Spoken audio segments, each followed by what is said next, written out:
Hi hello students, ಮತ್ತೊಂದು ವಿಡಿಯೋಗೆ ನಿಮ್ಮೆಲ್ಲರಿಗೂ ಕೂಡ ಸ್ವಾಗತ. ಇಂದು ಯಾವ ಒಂದು ವಿಷಯದ ವಿಶ್ಲೇಷಣೆಯನ್ನು ನಾವು ನೋಡ್ತಾ ಇದ್ದೇವೆ ಅಂತ ಹೇಳಿದ್ರೆ, 4ನೇ ಸೆಮಿಸ್ಟರ್ BComನಲ್ಲಿ ಬರ್ತಕ್ಕಂಥ ಕೀರ್ತನ ಭಾಗದಲ್ಲಿ ಆರಿಗೆ ಆರಿಲ್ಲ ಆಪತ್ಕಾಲದೊಳಗೆ.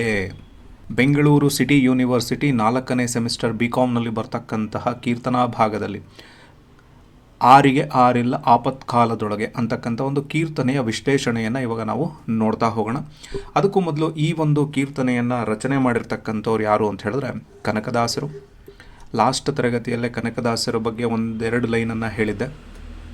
ಹಾಗೆ ಕನಕದಾಸರು ಅಂತ ಹೇಳಿ ನಾವು ಯೋಚನೆ ಮಾಡೋದಕ್ಕೂ ಅಥವಾ ಈ ಕನಕದಾಸರು ಹೆಸರು ನಮಗೆ ಗೊತ್ತಾಗಿದ ತಕ್ಷಣವೇ ಆ ದಾಸ ಸಾಹಿತ್ಯ ಸಂದರ್ಭದಲ್ಲಿ ಇವರು ಯಾವ ಮಟ್ಟಕ್ಕೆ ಎಲ್ಲವನ್ನು ಸಹಿಸಿಕೊಂಡು ದೊಡ್ಡ ಮಟ್ಟಕ್ಕೆ ಬೆಳೆದ್ರು ಅನ್ನೋದನ್ನು ಕೂಡ ನಾವು ಯೋಚನೆ ಮಾಡಬೇಕಾಗತ್ತೆ. ಅದಕ್ಕೆ ವ್ಯಾಸರಾಯರಿಂದ ದೀಕ್ಷೆ ಪಡೆದ ಇವರು ಪುರಂದರದಾಸರ ಸಮಕಾಲೀನರಲ್ಲಿ ಬೆಳೆದಿರ್ತಕ್ಕಂಥವ್ರು.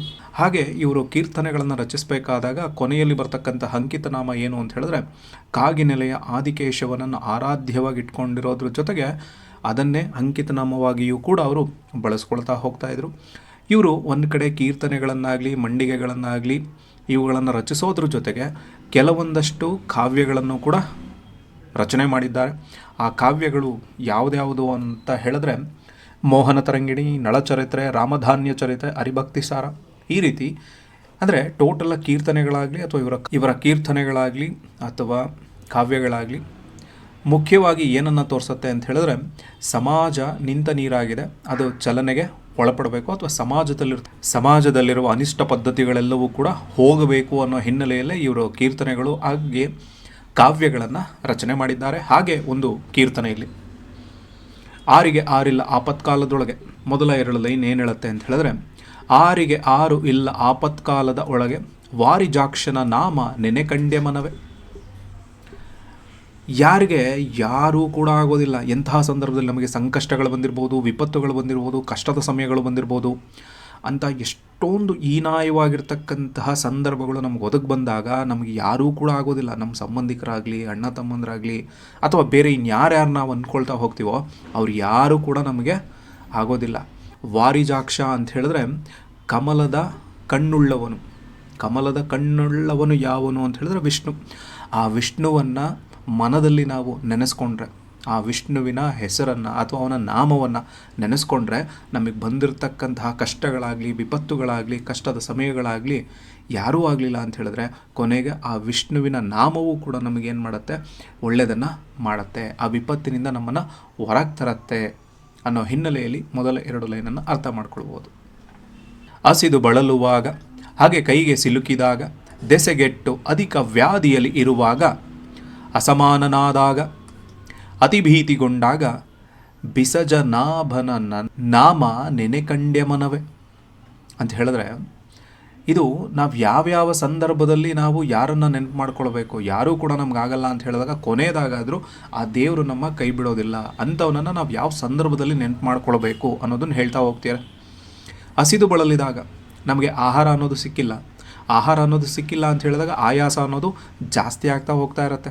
ಅಂತಹ ಸಂದರ್ಭದಲ್ಲಿ, ಹಸಿವಿನಿಂದ ನರಳ್ತಾ ಇರತಕ್ಕಂತಹ ಸಂದರ್ಭದಲ್ಲಿ ಅದ್ರ ಜೊತೆಗೆ ಹಾಗೆ ವೈರಿ ಅಥವಾ ಶತ್ರು ಅವನು ನಮ್ಮ ಕೈಗೆ ಸಿಕ್ಕಿದಾಗ ಅಥವಾ ನಾವು ಅವನ ಕೈಗೆ ಸಿಕ್ಕಿದಾಗ ಆವಾಗ ಅವನಿಂದ ನಮಗೇನಾದರೂ ಆಗ್ಬೋದು. ಆ ಏನಾದರೂ ಆಗತ್ತೆ ಅನ್ನೋ ಹಿನ್ನೆಲೆಯಲ್ಲೂ ಕೂಡ ನಾವು ಯಾರನ್ನು ನೆನಪು ಮಾಡ್ಕೊಳ್ಬೇಕು, ವಿಷ್ಣುವನ್ನು ನೆನಪು ಮಾಡ್ಕೊಳ್ಬೇಕು. ಆಮೇಲೆ ದೆಸೆಗೆಟ್ಟು ಅಧಿಕ ವ್ಯಾಧಿಯಲ್ಲಿ ಇರುವಾಗ ಅಂದರೆ ಮನಸ್ಸು ಗೊಂದಲದಲ್ಲಿ ಸಿಗಾಕೊಂಡ್ಬಿಟ್ಟಿರ್ತದೆ. ನಮಗೆ ದಿಕ್ಕೇ ತೋಚ್ತಾ ಇಲ್ಲ, ಏನೋ ಒಂದು ಕಷ್ಟದಲ್ಲೋ ಎಂಥದ್ರಲ್ಲೋ ನಾವು ಸಿಗಾಕೊಂಡ್ಬಿಟ್ಟಿರ್ತೀವಿ. ಆ ಸಂದರ್ಭದಲ್ಲಿ ಮನಸ್ಸಿಗೆ ಒಂದು ದಾರಿ ಅಥವಾ ದಿಕ್ಕು ತೋಚದಂತಾಗೋಗಿರ್ತದೆ. ಆ ಸಂದರ್ಭದಲ್ಲಿ ತೀವ್ರವಾಗಿರ್ತಕ್ಕಂತಹ ರೋಗ ಬಾಧಿಸ್ತಾ ಇರಬೇಕಾದಾಗ, ಅತಿ ಹೆಚ್ಚಾಗಿರ್ತಕ್ಕಂತಹ ರೋಗ ಇರತಕ್ಕಂತಹ ಸಂದರ್ಭದಲ್ಲೂ ಕೂಡ ನಾವೇನು ಮಾಡಬೇಕು, ಅವನನ್ನು ನೆನಪು ಮಾಡ್ಕೊಳ್ಬೇಕು. ಇತರರಿಗಿಂತ ಕೀಳು ಅಂಥೇಳಿ ನಮ್ಮನ್ನೇ ನಾವು ಇನ್ಫೀರಿಯರ್ ಮಾಡ್ಕೊಳ್ತಾ ಹೋಗ್ತಾ ಇರ್ತೀವಲ್ವ, ಅಂಥ ಸಂದರ್ಭದಲ್ಲೂ ಕೂಡ ನಾವು ಏನು ಮಾಡಬೇಕು, ಆ ವಿಷ್ಣುವಿನ ನಾಮವನ್ನು ಜಪಿಸ್ತಾ ಹೋಗಬೇಕು. ನಾವು ಕೂಡ ಇನ್ನೊಬ್ಬರಿಗೆ ಸಮಾನರು, ನಾವ್ಯಾಕೆ ಅವ್ರಿಗಿಂತ ಕೆಳಗಿದ್ದೀವಿ ಅಂಥೇಳಿ ಯೋಚನೆ ಮಾಡ್ಕೊಳಕ್ಕೆ ಹೋಗಬಾರ್ದು. ಆ ಥರ ಯೋಚನೆ ಬಂತ ನಾವು ಇವನನ್ನು ಯೋಚನೆ ಮಾಡಬೇಕು. ಹಾಗೆ ಅತಿಯಾಗಿರೋ ಭಯ ಆಗ್ತಾ ಇರತ್ತೆ.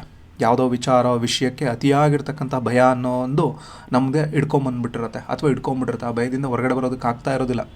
ಅಂತಹ ಸಂದರ್ಭದಲ್ಲಿ ಬಿಸಜನಾಭನ ತಾವರೆ ಹೂವನ್ನು ಒಕ್ಕಳಲ್ಲಿ ಹೊಂದಿರತಕ್ಕಂಥವನು ಅವನು ಯಾರು ಅಂತ ಹೇಳಿದ್ರೆ ವಿಷ್ಣು.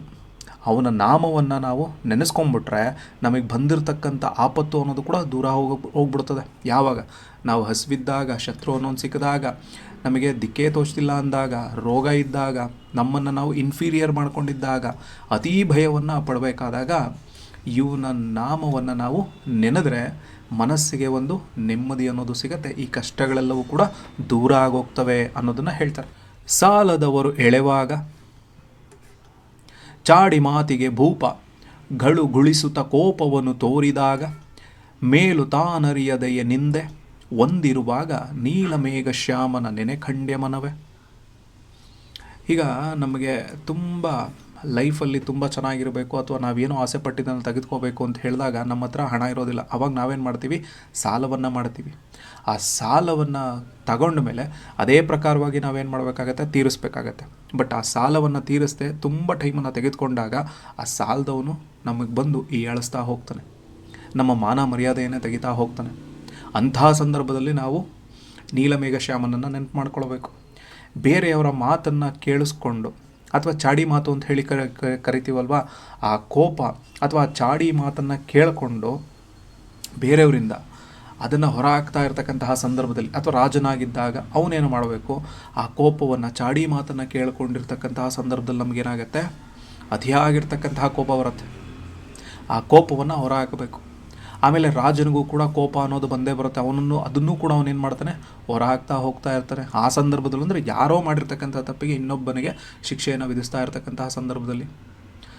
ಅದ್ರ ಜೊತೆಗೆ ಸಜ್ಜನ ವ್ಯಕ್ತಿ, ಮೇಲು ಅಂತ ಹೇಳಿದ್ರೆ ಒಳ್ಳೆಯ ವ್ಯಕ್ತಿತ್ವವನ್ನು ಹೊಂದಿರತಕ್ಕಂಥವನಿಗೆ ಅವನಿಗೇ ಗೊತ್ತಾಗ್ದಿಲ್ದಂಗೆ ಬೇರೆಯವರು ಅವನಿಗೆ ದೂಷಣೆಯನ್ನು ಮಾಡ್ತಾ ಇರ್ತಾರೆ. ಹೇ, ನೀನು ಹಂಗೆ ಮಾಡ್ಬಿಟ್ಟಂತೆ ಕಣೋ, ನೀನು ಹಿಂಗೆ ಮಾಡ್ಬಿಟ್ಟಂತೆ ಕಣೋ ಅಂಥೇಳಿ. ಇವೆಲ್ಲ ಸಂದರ್ಭದಲ್ಲಿ ನಾವು ನೀಲಮೇಘ ಶ್ಯಾಮನನ್ನು ನೆನಪು ಮಾಡ್ಕೊಳ್ಬೇಕು ಅಥವಾ ಅವನ ನಾಮವನ್ನು ಹೇಳ್ಕೊಳ್ಬೇಕು.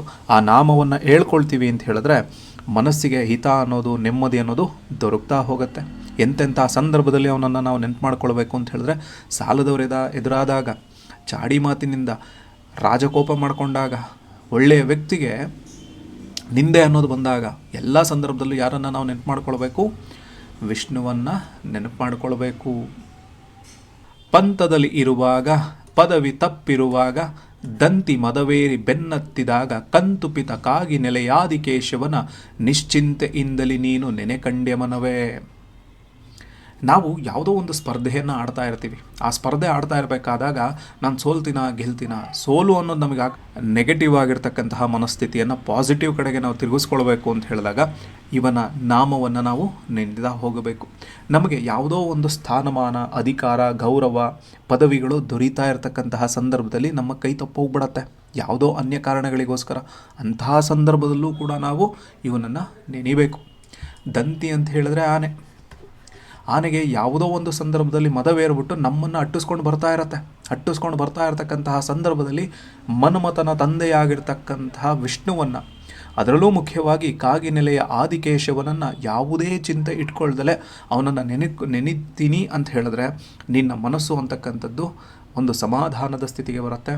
ನೀನು ಅಂತಕ್ಕಂಥವನು ಏನಾಗುತ್ತೆ? ನನಗೆ ಬಂದಿರತಕ್ಕಂತಹ ಕಷ್ಟಗಳೆಲ್ಲವೂ ಕೂಡ ದೂರ ಆಗ್ತಾ ಹೋಗುತ್ತೆ. ಯಾವಾಗ? ಕಾಗಿನೆಲೆಯ ಆದಿಕೇಶವನನ್ನು ನಾನು ಮನಮುಟ್ಟಿ ನೆನೆಯಬೇಕು. ಆ ನೆನೆದಾಗ ನನಗೆ ಬಂದಿರತಕ್ಕಂತಹ ಕಷ್ಟಗಳಾಗಲಿ, ಸಂಘರ್ಷಗಳಾಗಲಿ ಅಥವಾ ಜಗಳಗಳಾಗಲಿ, ಮನಸ್ತಾಪಗಳಾಗಲಿ ಪ್ರತಿಯೊಂದು ಕೂಡ ನನ್ನಿಂದ ದೂರ ಆಗ್ತಾ ಹೋಗ್ತವೆ.